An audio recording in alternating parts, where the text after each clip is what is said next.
We've talked about healing our inner child. Remember when we brought out your cute little 8-year-old photo? Yes. I know, that was cute. But I feel like there's also other things that people need to heal from that's not just childhood events, right? So let's talk about that a bit. Yeah. Welcome to It's a Mental Thing, the podcast that dives deep into the power of the mind and the heart of mental health. Whether you're navigating life's challenges, seeking balance, or simply curious about how to care for your mind, you're in the right place. Each week, we explore stories, strategies, and expert insights to help you build resilience, find clarity, and embrace a healthier you. So take a deep breath and let's journey together toward a brighter, more mindful tomorrow. Welcome to It's a Mental Thing, because your mental health matters. Okay, so back, I don't know, this was a few weeks ago, we had little Erica and we talked about our inner child, and everybody's got something from their past, right? Some things need to be healed, some things are okay, whatever, right?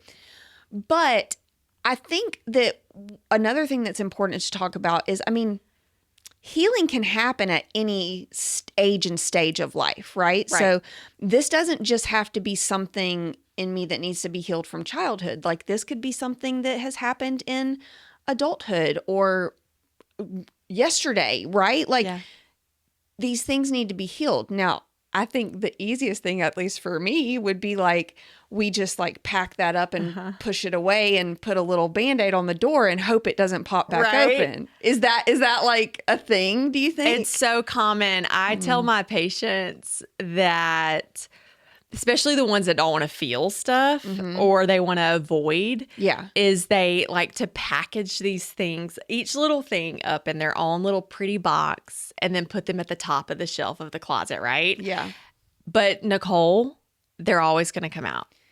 That box is always going to open. And so, which is why it's important to heal certain things in our life. And like you said, yes, we've talked about healing the inner child. Yes, we've talked about healing certain wounds. But today we're going to talk more about what happens when we don't heal what needs to be healed.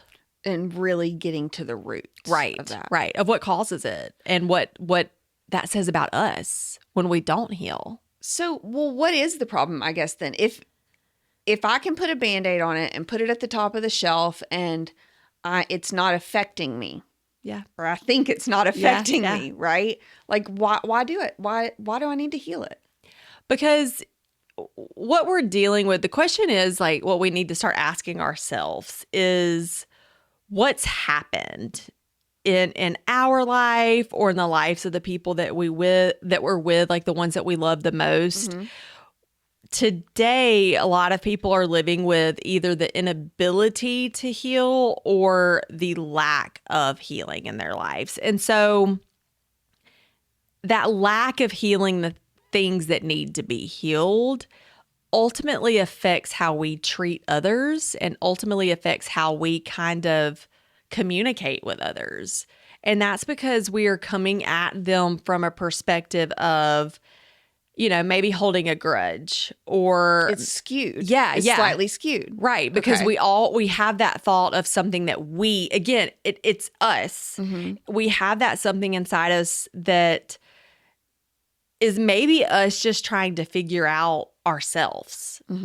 We're trying to figure it out, which is why we wrap them up in those nice little bows in that box and we put it up.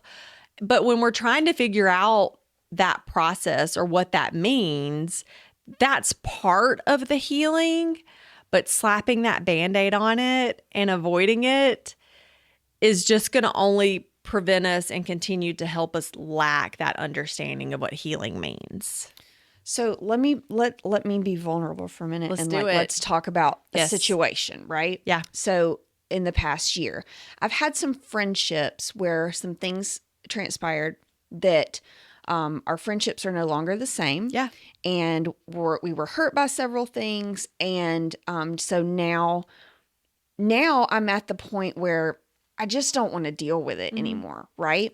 However, I still find myself when things are brought back up, it is still a point of major contention. Yeah. And so clearly those things haven't been truly healed. Right. And who needs to heal it? I do, because it's affecting how I'm viewing those other friends. It's affecting how my friendships now. Yeah. Right? It's affecting that. It's affecting my family even when I'm irritated about something, but it's affecting all situations in a different way because you're right. I'm looking at it from a skewed perspective. Yeah. And I tell my patients this all the time, Nicole, like you're not alone in feeling that way or having those feelings. When patients or when people in general, this is going to be, I'm going to say don't, but when patients or people in general don't want to heal, or maybe it's that lack of healing, it's hard for them to feel. So I tell patients, in order to heal, you're going to then be able to feel. Yeah. But sometimes people don't want to feel. Well, that's the thing, because if I am truly going to heal from this, then I have to feel a certain way, and it's easier for me to just be like, it's fine. Right. It's fine. Move on. Right. And would you say you're someone who runs from conflict or runs towards conflict? I don't run from it, but I also don't feel like I have time for it. So I'm not going to run to it. Do you know? I'm not going to run to it, but if it's there, I'm going to handle it. Yeah. But if you don't have to address it, you may not. If I don't have to address it to continue on with life as normal, probably not. Right. But then we're stuck with, are we going to continue feeling this way around all of our new friends or our family, ourselves? You know, sometimes when people are trapped in this way of living or operating maybe in a place of fear, in a place of shame, did we grow up in a sense of always being told we're not good enough? Those kind of people tend to feel like their inner child or their sense of self is broken. And when that happens, it's really hard for that person or that individual to embrace healing. And so again, not to say that's you, but people in general. If for me, for example, I have been someone who has felt like maybe I'm not good enough to do X, Y, and Z. Maybe I'm not good enough to fit into that friend group. Or maybe we've talked about this before. Maybe my fear is what's preventing me from stepping into that conflict and solving this problem or healing my wounds. Because when we talk about healing things that need to be healed, but we're not healing them, that's an us problem. Because the people on the outside, they may be fine. They may be just living their life the way that they want to, when we're the ones over here feeling the fear, feeling the shame, feeling the, am I not good enough? Because maybe some of those are the things that we've heard in our own inner dialogue. And we've stopped and we've said, well, maybe I don't need to heal that. When in reality, obviously it's affecting the way we are interacting with other people, which is a sign of there's some part of that situation, whatever the situation may be, that needs to be healed. And again, we're talking about within us. We're wanting to heal. Is it a part of me that feels like this is the safest choice for me to stay away from them? Is this the safest choice for me to run away from that problem? So we're thinking within ourselves, how do we heal ourselves, which is a great thing. We always need to be looking for ways to heal ourselves so we can be the best version of ourselves. I think that's interesting. That kind of hit me a little bit because you're right. They may not have any kind of an issue whatsoever. But I have got to deal with what is happening within me. And that may look completely differently than I think it looks. It may not look like completely restoring those friendships to what they were. It may be just to do with me. Right? And not to do with something else, but I've got to heal that within myself. And that's okay. I think people feel like when there's a part of themselves that need to be healed, again, that they're broken. You're not broken. If we had an open wound, right, we would do everything to clean the wound, stitch the wound, Yeah. go to the doctor, whatever we need to do, and then put the Band-Aid on it. Take the Band-Aid off, then to let it heal Yeah. properly.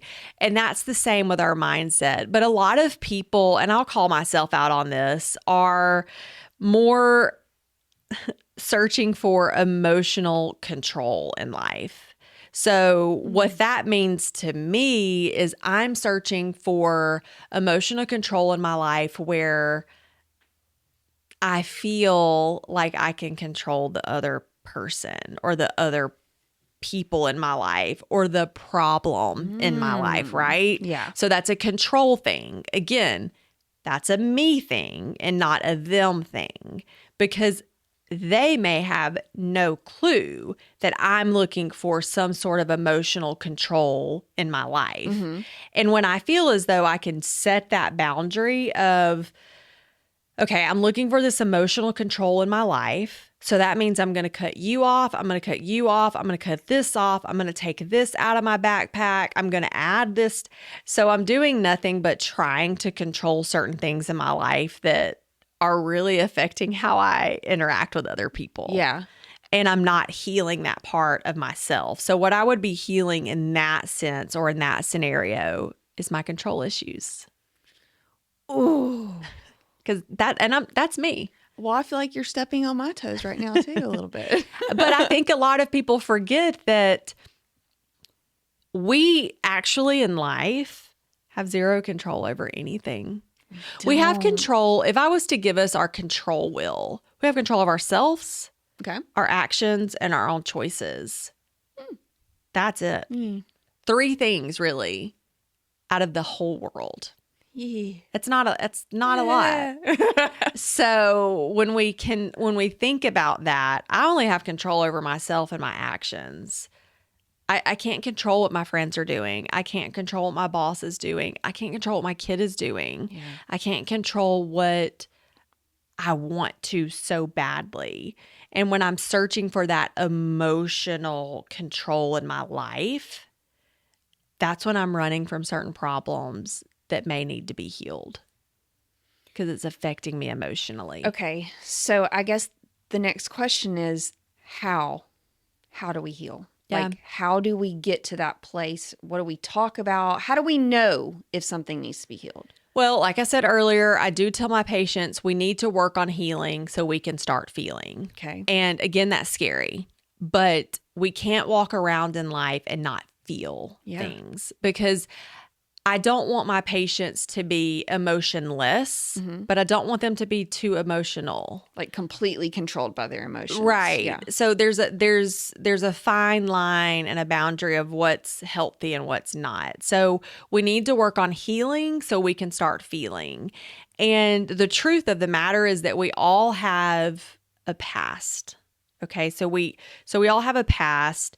We all have coping mechanisms. That doesn't mean all of our coping mechanisms are healthy. Coping mechanisms and coping skills are very different things that we can get into at a different time. But we all deserve compassion. And we all don't give it to ourselves. We may give it to other people. Yeah. We may give it to our spouses. We may give it to our sisters, our brothers. But why aren't we giving compassion, kindness, and self-love to ourselves when we need the healing? And so what I would say most is that at the end of the day, personal growth is our responsibility. And that's where the healing process begins, is where our growth begins. And personal growth and healing looks so different for every person and whatever their situation is. But I would always say if we're seeking that personal growth, continue to go after it. Don't stop looking for it. Make sure that you are continuing to choose it, personal growth, personal healing, and that it's done in a healthy way. And what that means is maybe you do need a therapist to help guide you through that, or a best friend to help point out those things in you. Hey, Erica, I don't really see the problem in what they've done. But then that's where the compassion for myself has to come in. And I have to give myself patience and compassion. But really just continuing to work on being proud of the person I want to be, not the person I think I am or the person people have told me I am, but work on the person I want to be rather than the people, what people want to see. So I want to be proud of who I am and the choices I've made in order to heal certain parts of my life. When I'm able to let go of the negativity and I'm able to be compassionate towards myself, the healing process will come. Yeah. And it's not a magic thing that happens overnight. Like we've talked about, it's an us thing. And when we finally realize and take a step back and ask ourselves, is this something I've created? Is this something I can help in a healthy way step away from? Or is this something I can actually like walk up to that person and interact with them in a different way? Yeah. You know? Yeah, absolutely. So it's a personal growth. It's a personal healing journey that's different for everyone. Yeah. I feel like wait, is this a podcast or a therapy? It's both. It's both for us. Okay. Yeah, right. yeah. For sure. Though I think it's a good time to just take a step back, look inside, Yeah. and then kind of assess, okay, where do we need to go from here so Right. we can heal Yes. what needs to be healed. Yes. Thanks, girl. Welcome. Be sure to follow our podcast on your favorite platform or find us on YouTube. Just a quick note, It's a Mental Thing is here to inform and inspire, but it's not a substitute for professional medical advice. If you're facing a mental health challenge, we encourage you to seek help from a licensed therapist like Erica or a healthcare provider.